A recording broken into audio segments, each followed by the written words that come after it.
Olá pessoal, tudo bem? Bem pessoal, nós estamos aqui para gravarmos mais um vídeo e darmos seguimento ao nosso trabalho que nós temos aqui executado de compartilhar com as pessoas a respeito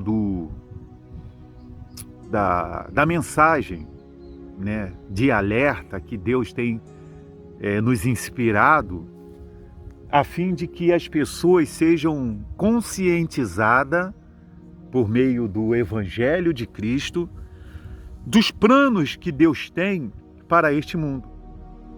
Este mundo que nós vivemos, deixa eu mostrar para você um pedacinho aí. Isso aí, ó, você tá vendo? Ó, tá vendo aí a cidade? Hoje o dia amanheceu aí assim, né?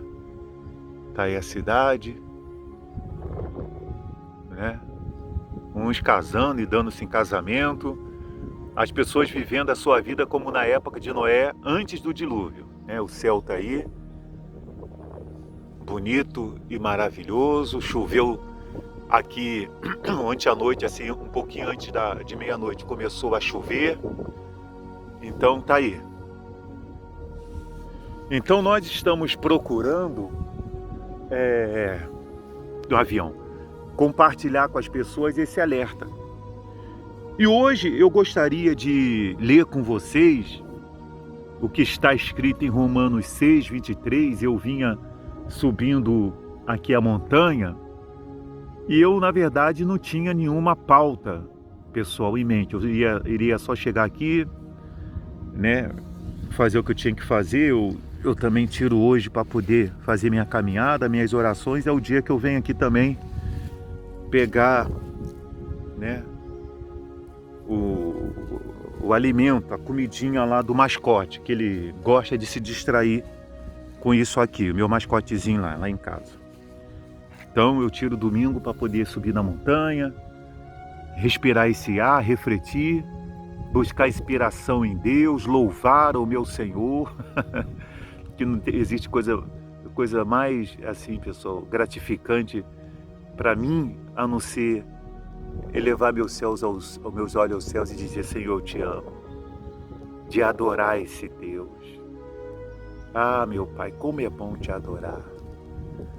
Sabe, a gente, muitas das vezes, as pessoas, pessoal, fica se frustrando por pouquinho. Ficam sentidas quando, né, alguém não fala com ela, quando alguém não lhe dá um bom dia, o patrão, o chefe, um amigo de trabalho não lhe dá uma repulsa. Meu amigo e minha amiga, sabe o Criador de tudo isso aí? Sabe o Criador de tudo isso aí, ó? Ele não vira as costas para nós. Deixa eu ler para você que coisa maravilhosa aqui. Olha o que diz aqui, ó. Nós vamos desenvolver um pouquinho essa conversa aqui. Diz assim: porque o salário do pecado é a morte. O salário do pecado é a morte. Quando nós lemos lá em Apocalipse, capítulo 20, 21, versículo 8, que diz assim: quanto, porém, aos covardes, aos incrédulos, aos abomináveis, aos assassinos, aos impuros, aos feiticeiros, aos idólatras e a todos os mentirosos, a parte que lhes cabe será no lago que arde com fogo e enxofre, a saber, a segunda morte. Aqui diz: o salário do pecado é a morte. É exatamente essa morte, né, essa segunda morte, que muitas pessoas aqui, que Apocalipse fala, que a Bíblia diz, lá em Apocalipse, né, quando houver o julgamento, que os livros serão abertos, pessoal, e as pessoas forem lançadas para dentro do lago de fogo, né, que é a segunda morte, pessoal. Todas essas pessoas que vão herdar isso serão aquelas pessoas que receberão o seu salário devido aos pecados que elas cometeram e elas não procuraram, de alguma forma, se arrepender. Porque ninguém parte desta vida para a morte, né? Agora eu estou falando dessa morte física,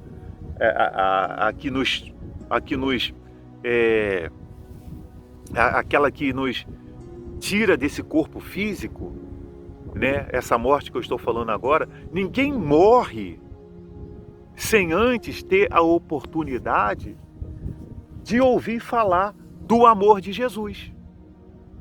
Porque ninguém vai ao Pai a não ser por Jesus. Nós vemos muitas pessoas falar de Deus, santo isso, santo aquilo outro, e ave daqui, e são sei lá o que lá. Ninguém vai a Deus, ninguém vai ao Pai a não ser por Jesus. Você pode ser devoto de santo A, de santo B, você pode, entendeu?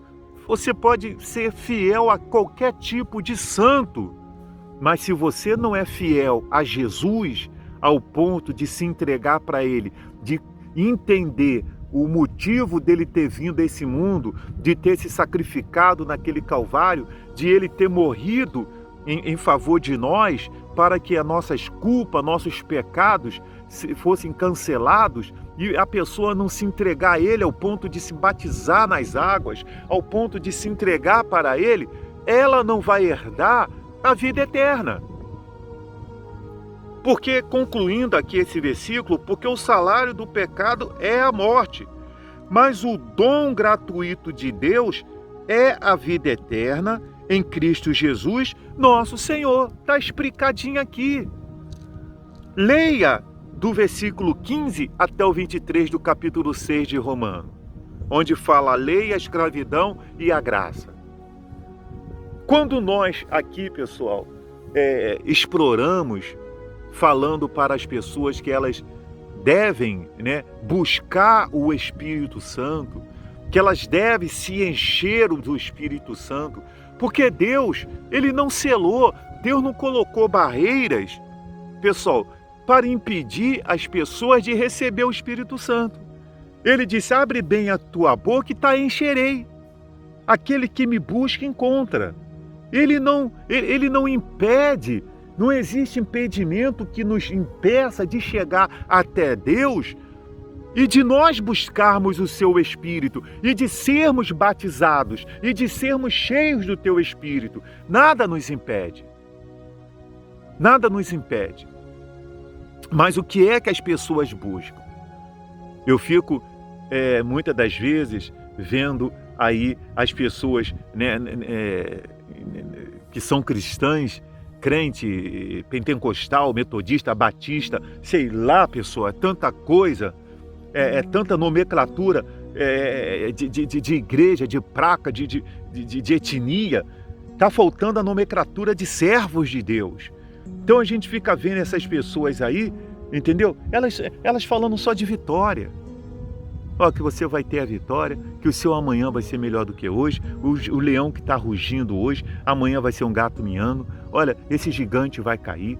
Nós não vemos as pessoas explorando as coisas prioritárias que Jesus deixou para que nós venhamos realmente estarmos formatados com a armadura de Deus que Efésios 10 fala. Nós não vemos. Poucos são aqueles que estão tramitando aí pelas redes sociais, eu não vou nem dizer de canal de TV. Canal TV, onde esses arrogantes, cheio de vanglória, cheio de si, que aparece com essa cara deles cheio de pó de arroz, com o terninho de seda deles, entendeu? Que essa conversa fiada deles, esse evangelho meia boca que eles têm aí, entendeu? Que gastam milhões, fica explorando as pessoas para dar oferta, para dar dízimo, para manter eles no ar-condicionado. Vê se eles vão para uma praça, fazer um ar livre. Vê se eles vão entrar numa comunidade. Eles não entram. E eles chegam na igreja direto para o seu gabinete direto para o púlpito deles, todo cheirosinho, todo engomadinhos, entendeu?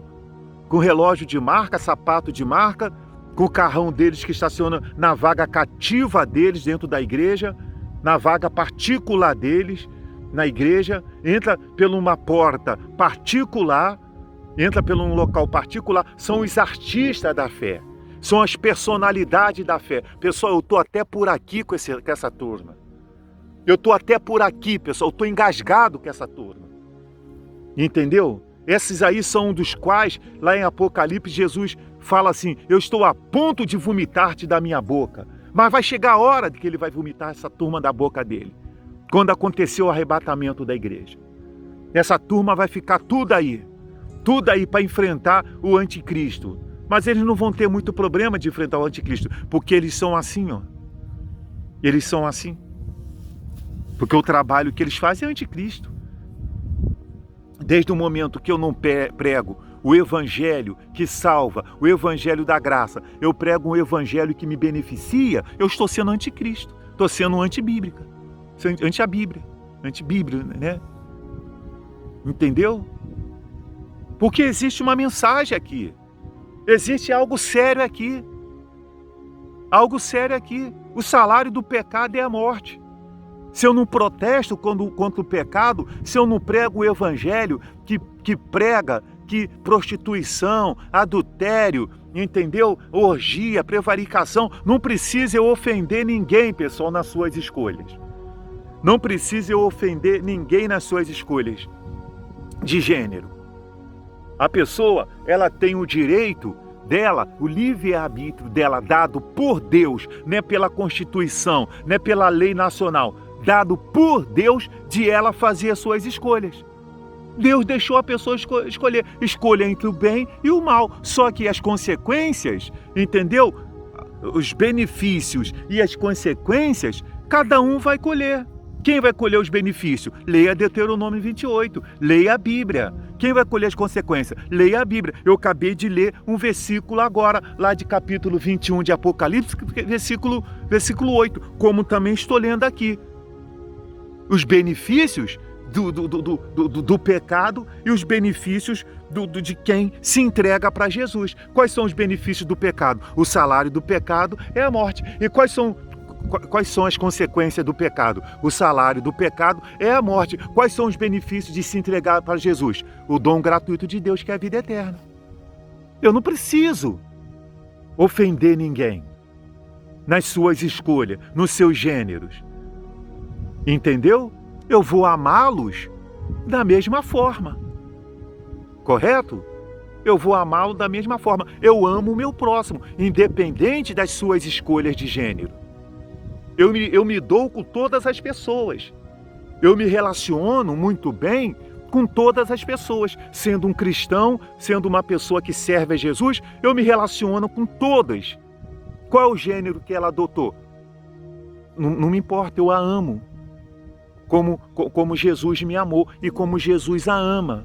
Porque num dia em que qualquer um se voltar para Jesus e falar: Senhor, eu quero me entregar para Ele, Ele vai fazer como Ele fez com a mulher lá que estava para ser apedrejada. Quem dentre vós não tiver pecado, que seja o primeiro a tirar a pedra. Então eu não atiro pedra em ninguém, porque eu vou ter que me apedrejar, porque eu sou um pecador. Então eu não atiro pedra em ninguém. Entendeu? O que eu faço é vir aqui pregar o evangelho para todos. Pregar o evangelho para todos. Porque, na verdade, o evangelho precisa muito mais ser pregado dentro de igreja do que fora. Desculpe falar assim, pessoal. Porque existe uma pouca vergonha instalada dentro de muitas placas de igreja, que fica apontando o dedo para o mundo e dizendo: o mundo é isso, o mundo é pecador, essa pessoa é isso, aquela pessoa é aquela, mas não procura, entendeu? Rever os conceitos e valores de um padrão de evangelho dentro de muitas placas de igrejas, que acontece coisas terríveis, tão quanto acontece no mundo. E eu posso falar disso, meus irmãos. Eu posso contar para vocês aqui vários fatos. Vários fatos. Quer ver? Eu vou dizer um para você. Eu me lembro que eu era pastor de um certo local, numa certo local, na instituição que eu exercia o ministério. Então, tinha um outro pastor. E tinha um pastor que estava lá nessa igreja matriz desse interior, e veio outro da capital para poder fazer um trabalho lá na área que ele era responsável. E a noiva do rapaz que era da capital estava lá na cidade visitando, né, o rapaz, para poder conhecer ele melhor, para poder os dois ter um momento com eles, porque era distante local.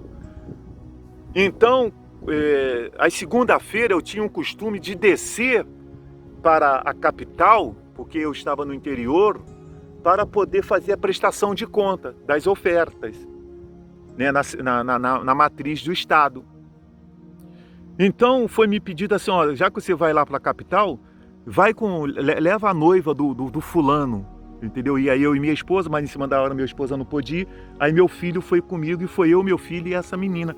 Aí teve um pastor, né, que chegou para mim e falou assim: a fulana vai com você?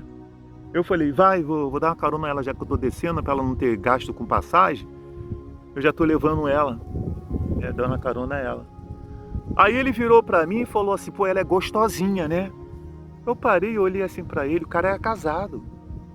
Eu olhei, pessoal, não falei nada. Não falei nada porque tem coisas que é um absurdo. Dentro da igreja. Eu não me envergonho de falar isso aqui para você que talvez não seja da igreja. Eu não me envergonho. É um alerta que eu falo para você, que eu faço para você, entendeu? Que se você se deparar com esse tipo de coisa dentro da igreja, olhe para Jesus. Porque o homem é pecador. O homem é falho. Nós podemos confiar nos políticos? Nós podemos confiar nessa política que nós temos aí? Podemos confiar? É como eu disse, eu não acompanho política. Dia 7 de setembro teve aí um movimento, que o presidente falou uma porção de coisas. No outro dia ele mudou a versão dele. Maldito homem que confia no homem, pessoal. Por isso que eu não entro nessas brigas políticas, de pró, de contra, entendeu? Eu não entro. Eu fico aqui na minha aqui, entendeu? Buscando o meu Deus. Porque eu sei que esse Deus não vai me decepcionar. Eu sei que esse Deus não vai me decepcionar. Ele nunca me decepcionou. Nunca. Nunca. Eu já passei meus desertos, eu já passei meus momentos difíceis. Foi os momentos que eu mais fui amado por esse Deus. Foi os momentos que eu mais fui amado por esse Deus. Porque o deserto, os momentos difíceis, faz parte da vida de um servo de Deus. Até porque Deus prova os corações. Meu irmão e minha irmã, esse mundo vai ter um fim. O arrebatamento da igreja vai acontecer. Vai acontecer. Existe aqueles que vão ser guardados com Deus para viver a vida eterna, e existe aqueles que vão ser julgados para o lago do fogo e a segunda morte. No próximo vídeo nós vamos falar e dar continuidade sobre isso, tá certo? Meu irmão e minha irmã, que Deus abençoe a todos. E se prepara, porque em breve nós vamos ao encontro do nosso Senhor Jesus nos ares. Arrependa-se e se converta. Que Deus abençoe até o próximo vídeo.